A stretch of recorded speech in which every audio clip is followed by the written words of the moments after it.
Eh bien salut à tous les abonnés, j'espère que vous allez tous bien, tranquillement assis devant votre écran. Aujourd'hui les amis, nous nous retrouvons autour de cette table ronde pour que je vous raconte 3 strays d'horreur courts. Vous allez voir, les strays d'horreur courts, c'est assez différent que ceux longs que j'ai l'habitude de faire sur ma chaîne YouTube. Il y a peut-être moins de détails, l'histoire est peut-être un peu plus courte, mais ne vous inquiétez pas, elle fait tout aussi peur. Allez les amis, donc j'espère que vous êtes vraiment chaud. Alors là, je vous ai préparé 3 petits strays d'horreur qui vous attendent, mais vous allez voir, c'est vraiment du lourd. Bien évidemment, je vous explique un peu comment moi j'interprète ce concept. Par exemple, dans mes autres vidéos strays d'horreur, je raconte un stray d'horreur à la première personne où je dis je, et un autre stray d'horreur à la troisième personne en disant il. Je vais donc reprendre ce même concept. Le premier stray d'horreur sera à la troisième personne pour satisfaire un peu les personnes fanas des strays d'horreur de Squeezie, etc. Mais par contre, les 2 autres strays d'horreur seront à la première personne, car je trouve que ça fait un peu plus peur et on est un peu plus près de l'histoire de la victime. Allez les gars, donc asseyez-vous tranquillement derrière votre écran, essayez de vous mettre dans une bonne ambiance, un peu rouge comme ça, ou bien à côté d'un feu de cheminée. Nous on est tout de suite parti pour le premier stray d'horreur. Vous êtes pas prêts? Let's go!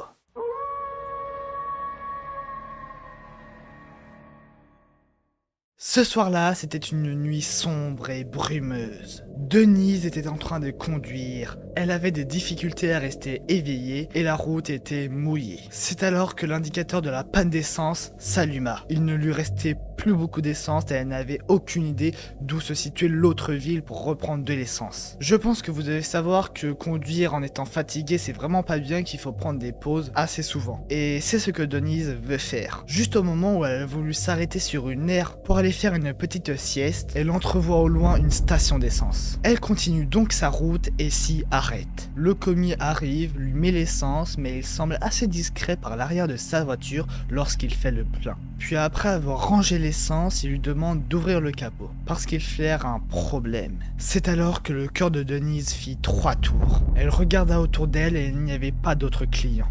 Et le commis avait de drôles d'agissements.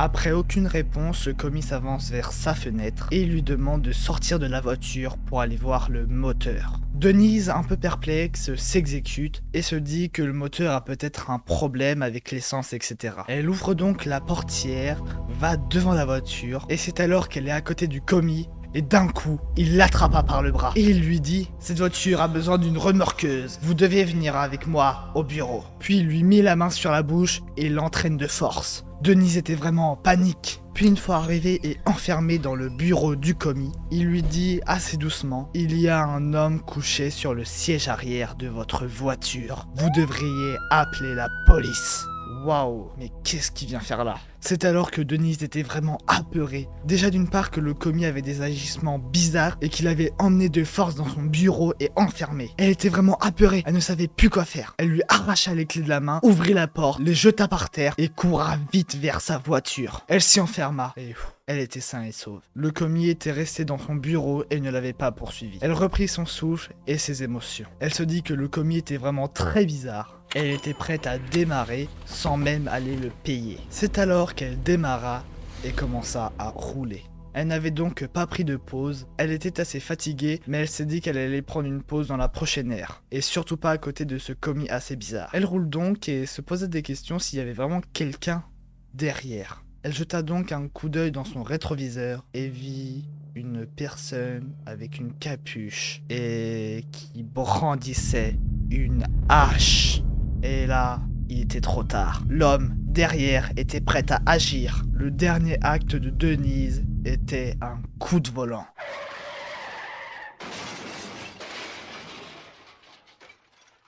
La voiture fit des tonneaux, la hache se propulsa vers le pare-brise et le brisa. Elle avait fait un accident. Après quelques minutes, les secours sont vite arrivés. Ils ont vite sorti Denise de la voiture et heureusement, elle n'avait rien, ou du moins quelques blessures pas très graves. Mais le plus pire dans tout ça, c'est qu'il n'y avait personne sur le lieu du crime, pas d'homme à la capuche. Denise était vraiment très stupéfaite, elle était terrifiée de ce qui venait de se passer. Elle tremblait et elle ne savait plus quoi dire. C'est alors qu'elle se dit que c'est peut-être la fatigue qui lui a fait voir quelqu'un sur la banquette arrière et qu'elle a été influencée par le commis. Après quelques instants de réflexion et de pleurs, elle se rassura donc.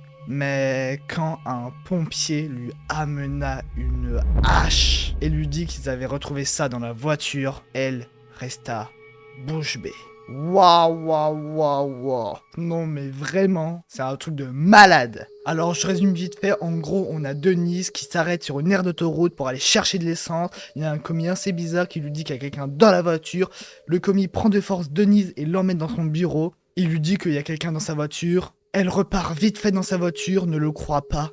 Et sur l'autoroute, elle regarde dans son rétroviseur, voit quelqu'un dans la banquette arrière et il tenait une hache. Elle fait un coup de volant, elle a un accident. Et les secours arrivent, ils ne constatent aucune autre personne, aucun autre corps, mais la hache était encore là. Les amis, je sais pas ce que vous en pensez, mais en vrai, si j'étais Denise, je ne m'arrêterais plus jamais la nuit à une station essence, vraiment. Mais en vrai, c'est vrai, je sais pas ce que vous en pensez par rapport aux stations essence la nuit, mais c'est vrai, c'est assez creepy. Il y a juste les spots comme ça, le truc vraiment désertique, il y a personne. Et surtout avec le prix de l'essence, personne veut y aller. Mais waouh, c'est un truc de malade. Bon bah, c'était seulement le premier extrait d'horreur, parce que vous allez voir la suite, c'est du lourd. C'est donc parti pour le deuxième extrait d'horreur à la première personne.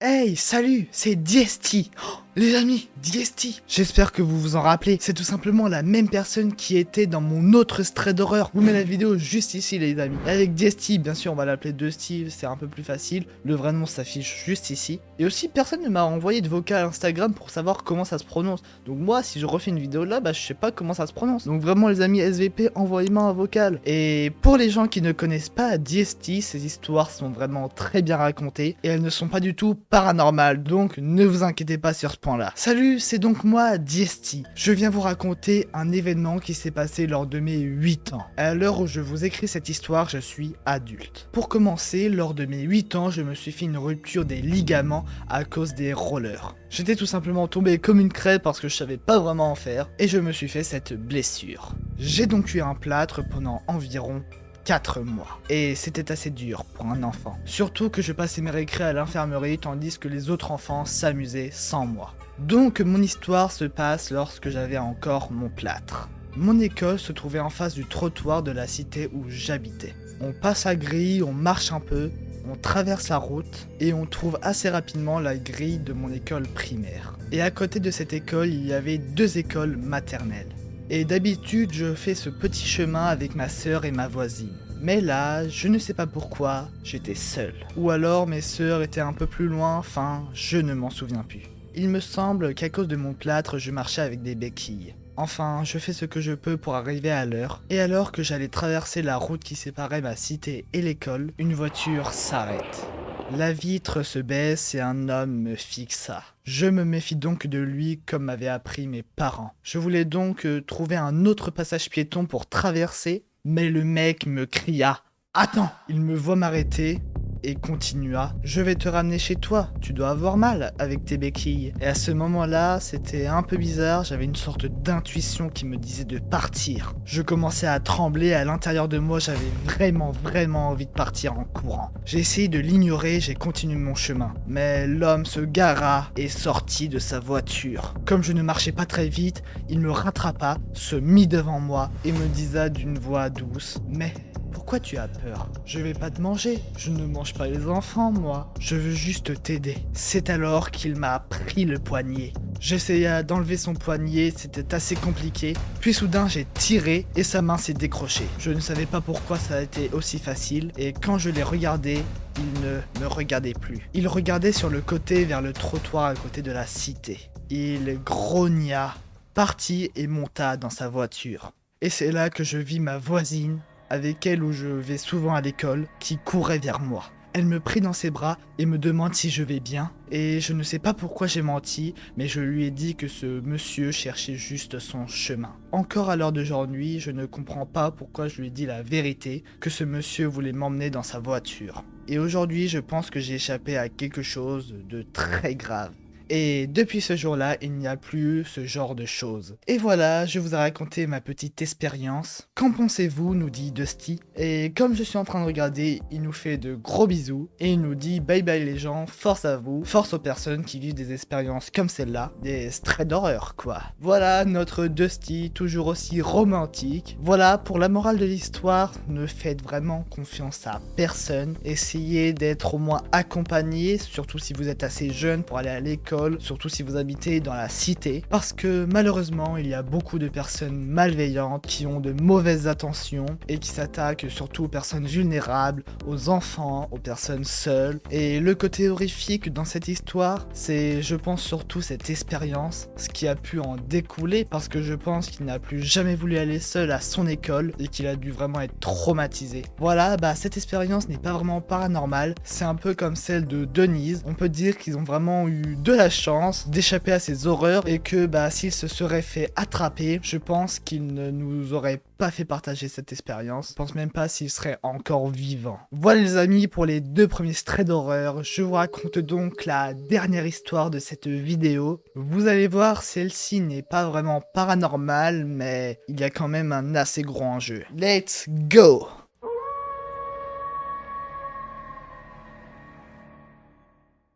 Salut tout le monde, je m'appelle Elsa et j'avais 12 ans lorsque mon histoire s'est passée. Je vivais en banlieue dans une maison où on avait emménagé 1 an auparavant. Et j'avais un chat. Retenez bien cette information, elle est importante pour la suite. Ça s'est passé le 27-28 décembre. À 11h30, je vais me coucher. Je n'arrive pas à dormir, donc je prends mon téléphone, je vais sur TikTok, etc.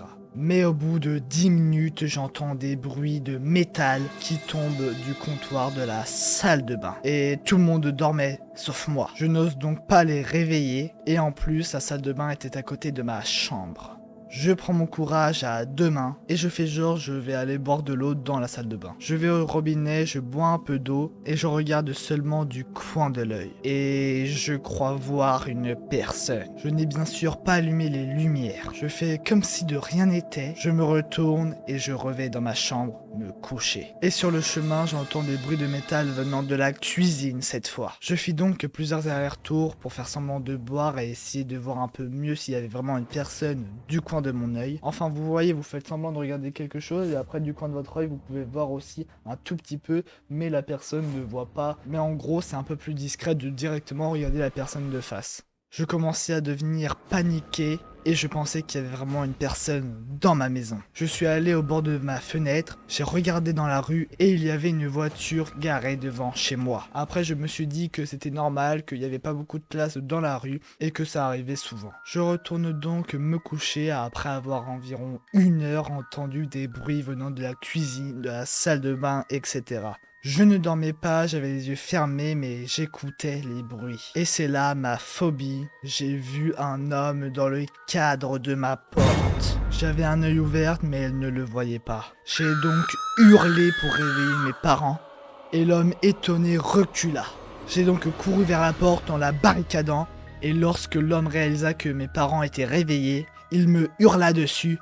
Je savais que t'étais pas capable, mais je reviendrai. Et moi j'étais What? Mes parents étaient un peu craintifs de la situation, ils ne savaient pas ce qui se passait, ils se sont vite aussi barricadés dans leur chambre, et l'intrus était très mécontent et frappa à ma porte, et s'en est aussi pris à mon chat. Heureusement, la police était à 1 rue d'ici en patrouille. Lorsqu'ils sont arrivés devant chez nous, l'homme était en train de s'échapper, et un autre suspect était dans la voiture. Les policiers les intercepta, arrêta la voiture, et après plusieurs témoignages et explications aux policiers, ces 2 personnes sont allées en prison. Et elles nous ont dit malheureusement pas plus. Voilà l'histoire d'Elsa, une histoire assez terrifiante quand même. Je suis désolé mais c'est assez bizarre. Après il y a quand même des questions à se poser. Comment il a fait pour rentrer dans la maison? Pourquoi après plusieurs allers-retours dans la salle de bain, l'homme ne l'a pas directement attaqué? Ou bien qu'est-ce que l'homme lui voulait? Ce sont des questions dont elle nous en a pas donné la réponse, mais je pense que c'est sûrement des raisons privées et dont elle n'a peut-être pas envie d'en parler. Voilà les amis, ces 3 traits d'horreur courts. J'espère que ça vous aura plu. Et retenez bien les morales de chaque trait d'horreur, parce que on sait jamais, ça pourrait peut-être vous arriver un jour. Enfin bien sûr, je ne le vous souhaite pas. Hein. Et bien sûr, si vous aussi vous avez vécu des histoires d'horreur et que vous voulez que j'en fasse une vidéo dédiée, ou bien une sorte de vidéo interview où on s'appelle et chacun se filme en face cam et que vous m'expliquez votre trait d'horreur, votre histoire, etc. N'hésitez pas à me le dire en commentaire et à rejoindre mon serveur Discord et à mettre vos traits d'horreur dans le salon dédié et à en faire part à toute la communauté. En tout cas, merci d'avoir suivi cette vidéo, j'espère que ça vous aura plu. Si vous en voulez plus, n'hésitez pas à me le dire en commentaire, à faire un maximum de pouces bleus si vous avez aimé mon travail. Je vous dis à très bientôt, prenez bien soin de vous et on sait jamais, pensez à vérifier votre banquette arrière.